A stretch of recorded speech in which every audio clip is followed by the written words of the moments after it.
Shalom! Você está em mais um episódio do podcast Exegese e Exposição.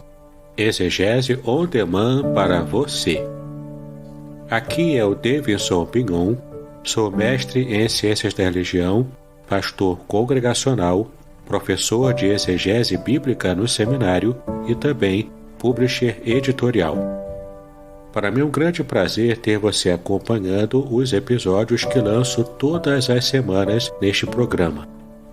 E aproveitando que você gosta de estudar a Bíblia com bastante profundidade, siga-me nas redes sociais e também conheça todo o material gratuito que eu tenho apresentado para o seu próprio estudo e aprimoramento bíblico. Dê uma olhadinha também nos links abaixo em 2 cursos especiais. O primeiro deles, Introdução à Exegese Bíblica, e o mais recente, A Trindade Revelada nas Escrituras Hebraicas. E no episódio de hoje você poderá acompanhar uma mensagem muito especial que trará grande enlevo espiritual para a sua vida. Nós vamos abrir no livro do profeta Abacuque, capítulo 3, versículo 2. Abacuque, capítulo 3, versículo 2. É o texto que nós conhecemos, é o final desse capítulo 3, mas nós vamos começar hoje a meditar a partir do versículo 2. Abacuque, capítulo 3, versículo 2. Mesmo você em casa poderá acompanhar conosco a leitura desse único versículo nesse momento. Ouvi, Senhor, a tua palavra e temi. Aviva, ó Senhor, a tua obra no meio dos anos. No meio dos anos, faze-a conhecida. Na tua ira, lembra-te da misericórdia. Ouvi, Senhor, a tua palavra e temi. Aviva, ó Senhor, a tua obra no meio dos anos. No meio dos anos, faze-a conhecida. Na tua ira, lembra-te da misericórdia. Eu gostaria de propor aos irmãos, nesse momento, a meditação no tema que nós vamos estar trabalhando a partir desse versículo 2 do capítulo 3, avivamento com misericórdia. Muitas vezes nós não percebemos o quanto clamamos por um avivamento espiritual. E não percebemos que quando clamamos por um avivamento espiritual, o Senhor envia o avivamento. O Senhor manda o avivamento. Mas o avivamento, além de ser algo bom, além de ser um movimento maravilhoso para a igreja, para aquele que experimenta a ação direta de Deus através do corpo eclesiástico, através da ação eclesiástica, quando vemos a glória de Deus invadir o nosso meio e toda aquela apatia da religiosidade ser lançada por terra, ser jogada por terra, porque quando Deus se manifesta e quando Deus traz avivamento, isso traz um rebuliço na nossa vida, isso mexe com as nossas estruturas e nem sempre estamos preparados para quando esse avivamento chega e mexe com aquele nosso chão da religiosidade, que nos traz aquele sentimento de conformidade, de tudo nos eixos, de tudo encaixado. Por isso que o Senhor aqui está falando, através do profeta, de que o avivamento ele vem, mas ele também precisa ser acompanhado pela misericórdia de Deus. Porque muitas vezes esse avivamento abala com as nossas estruturas. E precisamos da misericórdia de Deus para que então esteja nos aplainando, para que quando o abalo chegar, possamos estar firmes na presença do Senhor. É interessante que o profeta Abacuque, ele começa o seu livro lá no capítulo 1, ele fala sobre a glória que ele havia recebido, o peso da glória revelada ao profeta. E o que era esse peso da glória? Era a mensagem gloriosa, a mensagem iluminada que o Senhor estava trazendo ao seu servo, dizendo que Jerusalém, dizendo que o reino de Judá seria tomado pelos neobabilônios.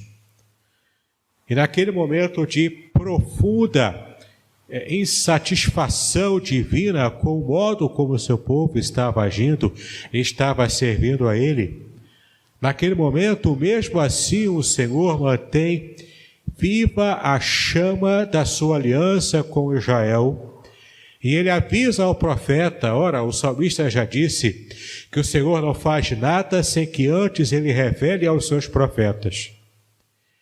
E de fato estava ali o profeta Abacuque recebendo esse peso da mensagem gloriosa de Deus, mas que traria esse rebuliço, essa quebra de expectativas contra a nação escolhida, a nação santa, mas a nação que estava distante dos caminhos de Deus.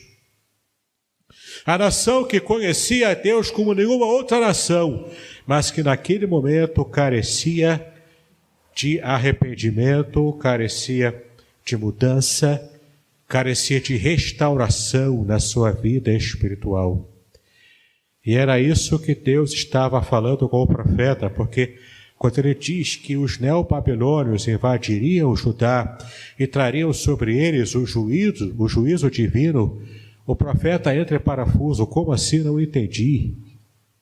Como que o Senhor quer consertar o seu povo rebelde, que está distante do Senhor, mas usando um povo pior do que ele, um povo pagão, um povo idólatra, um povo infinitamente mais cruel do que o seu povo? Como é que o Senhor pode escolher isso? E o profeta entra em parafuso, e na sua oração, na sua conversa, no capítulo 12, ele se inicia dizendo: sobre a minha guarda estarei, e sobre a fortaleza me apresentarei e vigiarei para ver o que falará a mim e o que eu responderei quando eu for repreendido.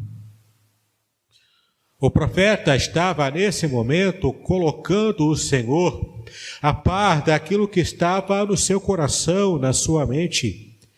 Ele estava dizendo: eu não estou entendendo por que o Senhor está escolhendo esse caminho para essa nação, que é a tua nação, que é o teu povo. Então, como reação a essa situação em que o profeta não estava conseguindo entender, ele, com muito medo diante do futuro iminente que estava aguardando, ele diz que se coloca na torre de vigia. Ele se coloca na torre de guarda, ele fica vigiando, aguardando, esperando a resposta que Deus traria às suas perguntas que estão lá no profundo, lá no mais abissal do seu coração. Meus amados, às vezes com a nossa perspectiva cristã, também uma perspectiva de herança da cultura ocidental, nós achamos que a melhor maneira de agradarmos a Deus é estarmos plenamente quietos, como uma rolinha tremendo de medo nas mãos de um ser humano e não tendo sequer condições de conversar com Deus, de colocar os nossos anseios, as nossas dificuldades diante do altar. Se há uma quebra de paradigmas que seja benéfica, que seja boa, que seja saudável para a nossa vida espiritual, essa é uma delas. O Senhor nos ama tanto que Ele está disposto a ouvir, inclusive, os nossos pedidos, as nossas queixas, as nossas orações, as nossas indagações, inclusive pelo modo como Ele está agindo. Ele é soberano, sim. Ele é grandioso, sim. Ele sabe o que está fazendo mais do que nós sabemos.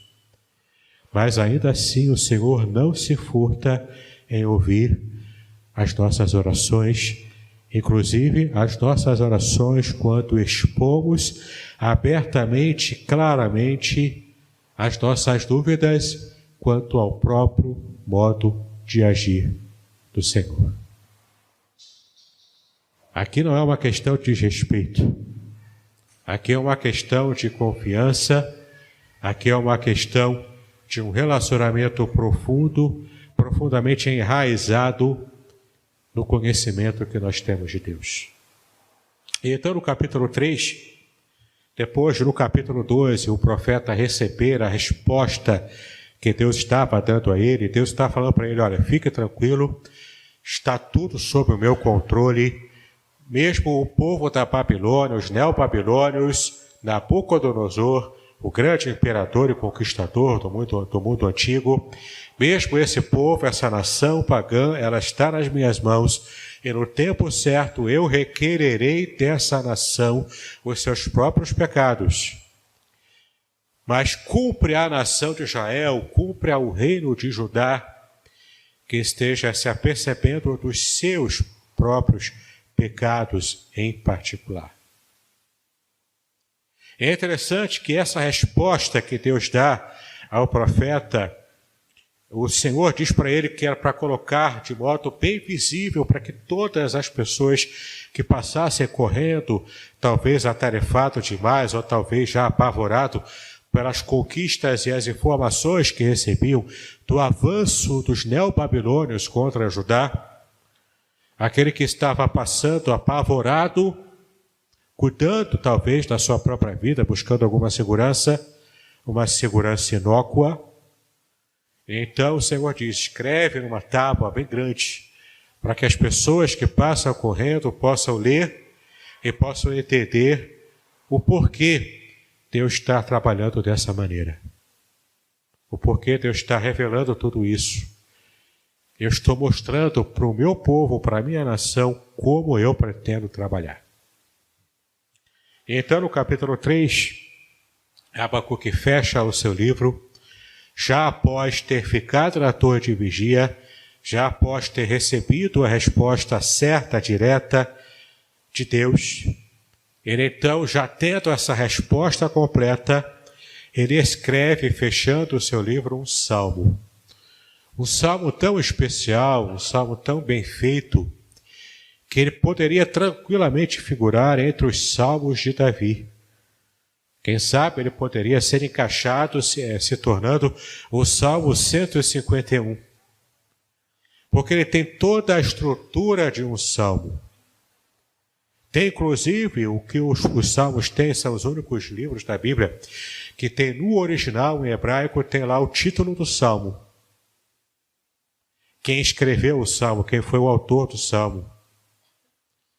Esse texto de Abacuque, inclusive, traz essas informações. Traz também essa notação musical antiga chamada Selá, que aparece nos Salmos, é a própria dos Salmos. Aparece aqui em Abacuque capítulo 3 e também aparece nos Salmos, mostrando que de fato esse foi um cântico produzido pelo profeta. Um cântico que estava então sendo trabalhado para trazer algo especial para o povo de Israel. Então, após ele fazer essa afirmação aqui no primeiro versículo, oração do profeta Abacuque sobre Sigionote.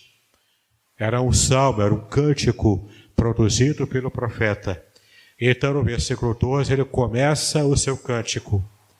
Ouvi, Senhor, a tua palavra e temi. Ele recebeu a resposta de Deus. E mesmo sendo um profeta plenamente identificado com Deus, íntimo de Deus, pronto a falar abertamente com Deus o que estava sentindo, ainda assim, quando ele ouve a resposta, ela cai com um peso muito grande sobre a sua cabeça. E ele diz que ele temeu, sentiu medo ao ouvir a palavra de Deus. Por que o profeta sentiu medo? Porque ele sabia que estava diante de algo que não podia fazer nada a respeito para mudar a ação de Deus, o curso que Deus havia estabelecido para o povo de Deus naquele período específico da história.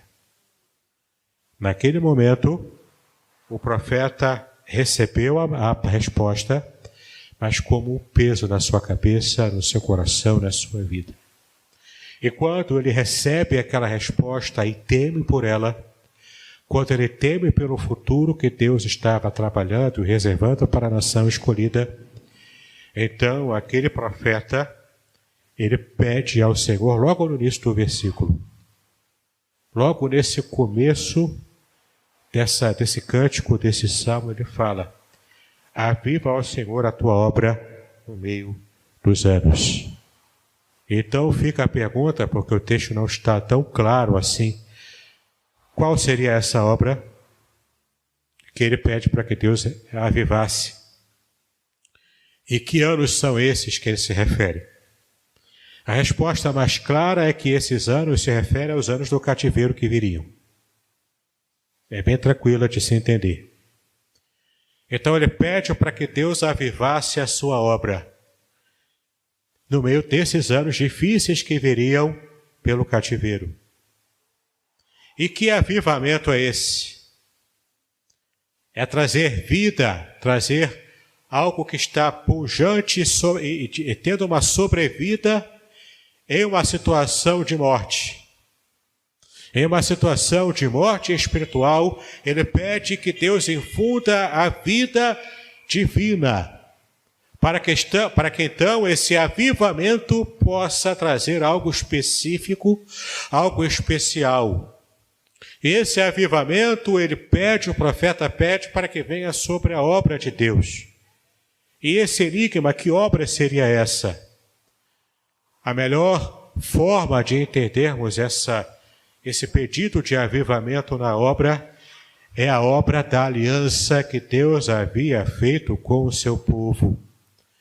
A obra de restauração dessa aliança que havia sido quebrada por Israel devido ao mar de idolatria que eles se embrenharam, devido também a tantos pecados de injustiça, a tanto afastamento de Deus, a tanta religião vazia. Aviva essa aliança, porque as alianças de Deus são uma aliança eterna. O próprio Paulo, mais tarde, vem reconhecer isso, quando ele diz, inclusive, que Deus tem o plano para Israel, que é essa videira, e nós, como gentios, sendo enxertados na videira. Deus não tem dois povos, Deus tem um povo só, porque Deus tem uma aliança só. A aliança do Israel físico em união com o Israel espiritual, nesse avivamento que acontece e que o profeta pede aqui desde o passado, na época do cativeiro. Aviva, Senhor, a obra da tua aliança, escolhendo um povo específico, especial, para abençoar todas as nações da terra. E meus amados, minhas amadas, Deus ouviu as orações, Deus ouviu e respondeu afirmativamente a essa oração do profeta. Em Cristo Jesus nós vemos o cumprimento da aliança eterna e específica de Deus com a nação de Israel, alcançando a todos nós, povos gentios, enxertados nessa grande árvore de Deus, a árvore que produz salvação, a árvore da vida. Então ele diz, relembra para a gente, aviva para nós a nossa memória, tudo aquilo que o Senhor fez no passado em prol do seu povo e nos faz enxergar que o Senhor ainda está conosco. Apesar de estarmos agora enfrentando esse problema sério, que é o problema do cativeiro, ocasionado pelos nossos pecados, mas lembra-se da tua misericórdia. Coloca na frente da gente, da nossa memória, da tua misericórdia que agiu desde o passado. E do versículo 3 até adiante, ele vai relatando quais seriam essas obras que Deus havia feito pela aliança com Israel no passado. Deus veio de Temã, do Monte Parã, o santo, A sua glória cobriu os céus e a terra encheu-se do seu louvor. Aqui ele faz uma referência e vai falando de modo bastante enigmático, mas ao mesmo tempo trazendo a forma de entendimento para quem era do povo de Israel do passado, dizendo: lembre-se do que eu fiz com Israel, tirando com forte mão lá do cativeiro egípcio. Esse é um cativeiro também. E assim como eu tirei lá do Egito no passado, eu posso tirá-los agora, nesse momento, quando eu bem determinar. E então ele vai falando aqui, quando ele se refere a esses lugares aqui, ao Monte Parã e também lá do sul de Temã, tudo isso é uma referência do sul, que vem lá daquela área do Egito, subindo até Canaã, até a terra prometida. E nesses versículos do capítulo 3, o profeta vai falando sobre o poder de Deus. O quanto ele é grande, o quanto ele vem com glória, o quanto ele vem com relâmpago, com poder, com grande majestade. E então o profeta segue até o versículo 17, nesse texto maravilhoso que conhecemos bem. Ele diz: porque ainda que a figueira não floresça e nem haja fruto na vide, ainda que decepcione o produto da oliveira e os campos não produzam mantimento, ainda que as ovelhas da malhada sejam arrebatadas e nos currais não haja gado, todavia eu me alegrarei no Senhor, exultarei no Deus da minha salvação. Ele descreve aqui um total caos, porque ele já havia se apercebido do que aconteceria. Ele estava assustado com isso. Mas apesar do seu susto, apesar do seu temor, ele disse que ousava confiar no Senhor. E por que ele se refere aqui à figueira que não floresce, que a vide que não traz o seu fruto, não traz as uvas, ainda que haja todo esse caos agrícola nacional? Por que ele se refere a isso? Porque era muito óbvio. Os babilônios estavam chegando. Todo o produto do que foi plantado, do que foi regado, do que foi trabalhado ao longo de algumas semanas, ao longo até de alguns meses, todo o fruto do que foi produzido por Israel seria tomado pelos babilônios. Eles chegariam, comeriam tudo, se apropriariam de tudo, das terras de Israel, das pessoas de Israel como escravas. Era um caos realmente que estava a ponto de se instalar. Então o profeta diz: eu confiarei no Senhor. E de fato ele tinha motivos para isso, eu não sabia ainda, mas depois, após os 70 anos de cativeiro, Deus providenciou que através de Nabucodonosor, Israel tivesse sim um cativeiro, que era triste, que era terrível, mas que era mais suave do que a experiência anterior de cativeiro lá no Egito. Inclusive, mais tarde, alguns dos que estavam no cativeiro, alguns israelitas preferiram nem voltar para Canaã, nem voltar para Israel, porque já tinham construído uma vida tranquila ali na Babilônia. É o Senhor trabalhando, é o Senhor protegendo o seu povo, ainda que trazendo o castigo para uma nação rebelde. Ainda que tudo caia do nosso lado, ao nosso redor, ainda que 1000 caiam à minha direita, 10.000 à minha esquerda, ainda assim, eu não serei abalado, porque o Senhor está comigo. Tudo pode acabar ao meu redor, mas diante de todos os escombros, o Senhor me levanta. E o Senhor me faz enxergar a vitória que no final Ele preparou para todos os servos dele. Confiemos no Senhor. Diante de pandemia, confiemos no Senhor. Diante do luto, confiemos no Senhor. Diante das dificuldades financeiras, confiemos no Senhor. Ele é a nossa rocha. Ele é o nosso auxílio, Ele é o nosso socorro bem presente na angústia. Não há nada que possa acontecer conosco que não esteja no perfeito controle do nosso Deus, o Todo-Poderoso. Que Deus nos abençoe, que Deus nos dê a sua graça Em nome do Senhor Jesus Cristo. Muito bem, agora eu gostaria de ver a sua participação. Entre em contato comigo, compartilhe a sua experiência comigo e quem sabe até se você enviar em formato de áudio, eu possa aproveitar a sua experiência para apresentar no próximo episódio do podcast Exegese e Exposição. Eu sou Davidson Pignon e eu ajudo pastores e líderes cristãos a fazer estudos bíblicos da igreja, sem terem problemas com interpretações erradas. Se você então está pensando em compreender a sua Bíblia com segurança, não deixe de assistir a mais episódios como este aqui. Então, assine o canal, acione o sininho, curta, comente e também compartilhe. Ajude-me a ampliar o alcance com estudos bíblicos de qualidade na internet.